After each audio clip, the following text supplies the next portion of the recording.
Hello students, today in his civics we are going to start chapter number 1, diversity in India.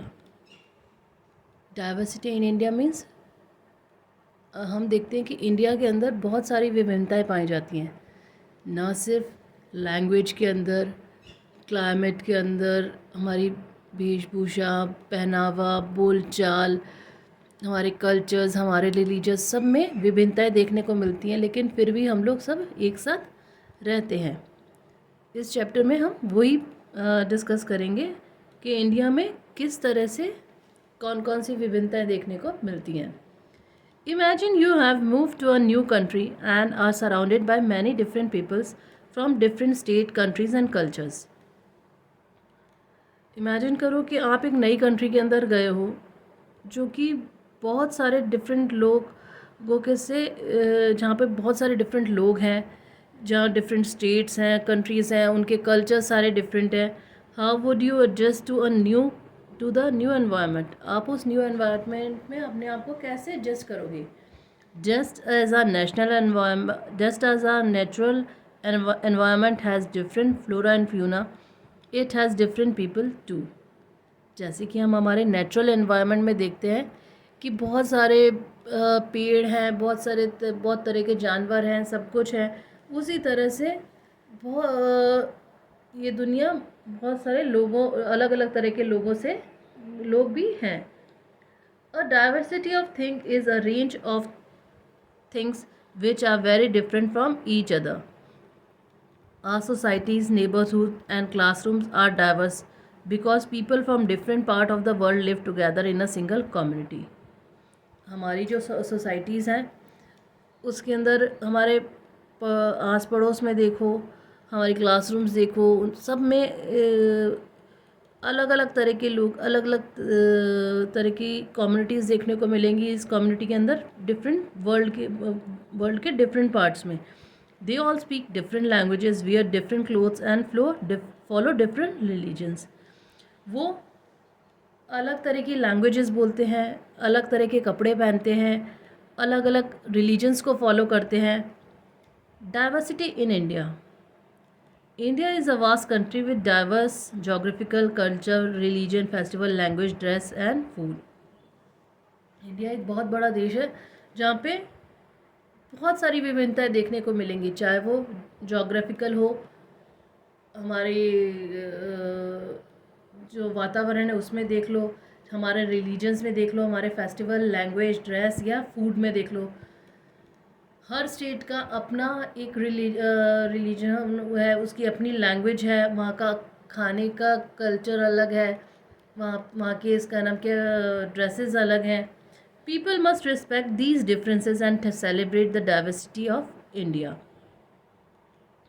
लोगों को इन differences, जो भी differences हैं, इन सब चीज़ों को लोगों को रिस्पेक्ट देनी चाहिए और सेलिब्रेट करना चाहिए. India is known for it's cultural, linguistic and religious diversity all over the world. Have you ever wondered how India became a land with such diversity? क्या तुम्हें कभी आश्चर्य होता है कि इंडिया के अंदर इतनी डाइवर्सिटी कैसे देखने को मिलती है?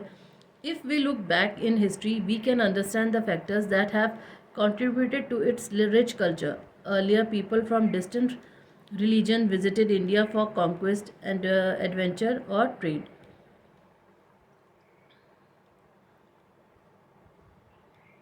हमने पहले देखा होगा कि जो लोग हैं वो दूर दराज के इलाकों से, दूसरे कंट्रीज से इंडिया आते थे, या तो वहाँ पर कब्ज़ा करने के लिए या फिर व्यापार करने के लिए.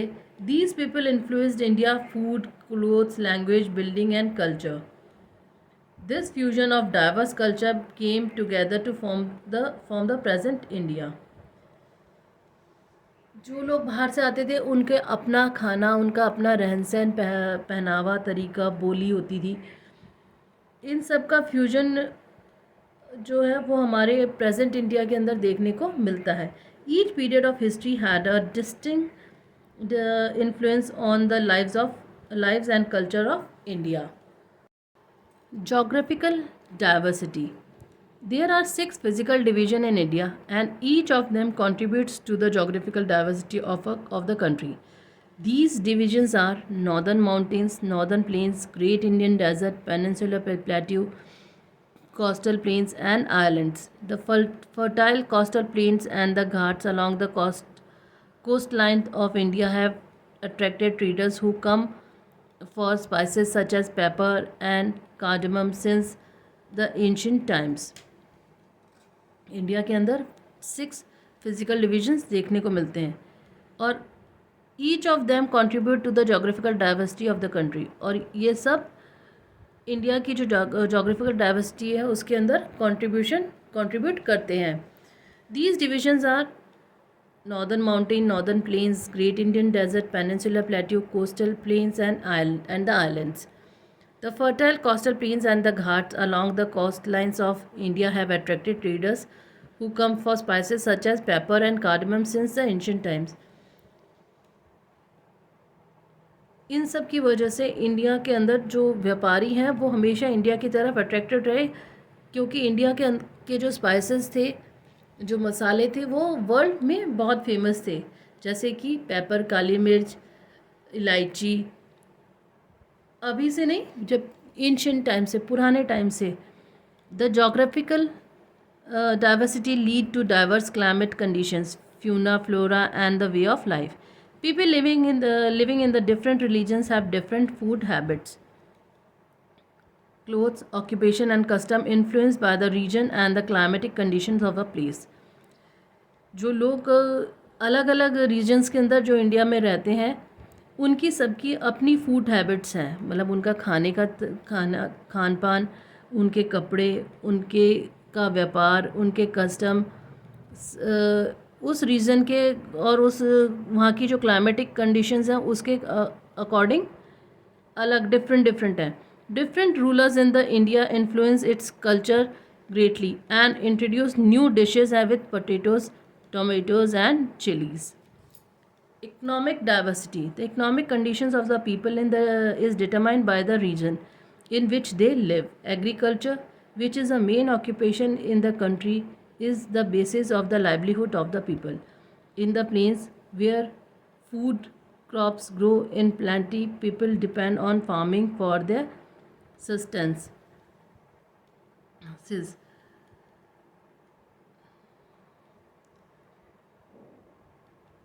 जो इकोनॉमिक कंडीशंस हैं लोगों की, वो उस रीजन के जहाँ पर वो रहते हैं उसके हिसाब से अलग अलग है. Agriculture is the main occupation in the country. India की जो मेन ऑक्यूपेशन है, जो मेन रोज़गार है, वो क्या है? एग्रीकल्चर है. In the plains where food crops grow in plenty, people depend on farming. वो मैदानी इलाके जहाँ पर फूड अधिक मात्रा में उगाया जा सकता है, वहाँ के लोगों के लोग किस पे डिपेंड है? फार्मिंग पे. In areas which do not receive adequate rainfall, people can not grow crops.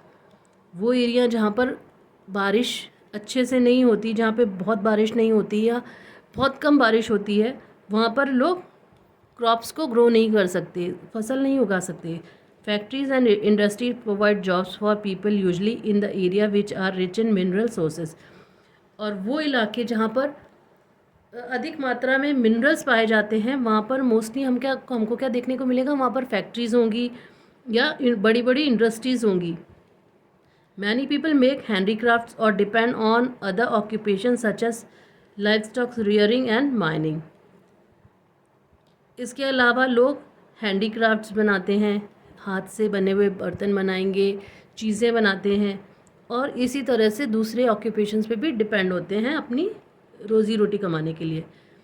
The history and geography of a region influence its economy and trade. For example, Kerala is a coastal state in South India, is known for its spices. किसी भी जगह की history और geography उस की economy को influence करती है. जैसे कि अगर हम केरला एक कोस्टल स्टेट है, वहाँ वो किस लिए फेमस है? साउथ इंडिया में स्पाइसेस के लिए, मसालों के लिए. People cultivate spices and rice. वहाँ के लोग क्या उगाते हैं? स्पाइसेस उगाते हैं और राइस उगाते हैं। Fishing and silk weaving are other occupation. उसके अलावा फिशिंग और सिल्क वीविंग भी उनका ऑक्यूपेशन है। Traders from Arab and Europe came for spices and silk. जो व्यापारी हैं अरब और यूरोप से, वो इंडिया में, साउथ इंडिया में किस लिए आए थे? वहाँ के स्पाइसेस के लिए और सिल्क के लिए। The economy of Ladakh, a desert in North India, largely depends on livestock rearing as the geography is not suitable for agriculture.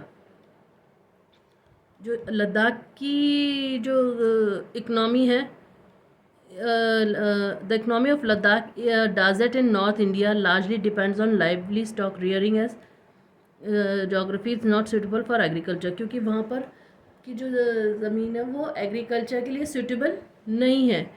People rear sheep and produce wool which is bought by the weavers from Kashmir. इसलिए वहाँ के लोग किस पे depend होते हैं? Sheeps पे और भेड़ों को पालते हैं और उनकी वूल को काम में लेते हैं, जो कि कश्मीर के लोग वहाँ से लेकर आते हैं। They also make woollen rugs and carpets. उसके अलावा वो ऊनी कारपेट्स भी बनाते हैं। Traders from Arabs and other country travel through mountain passes to trade wools and carpets. जो व्यापारी हैं अरब कंट्रीज से और दूसरी कंट्रीज से, वो किस लिए आते हैं वहाँ पर? वूल के लिए और कारपेट्स के लिए।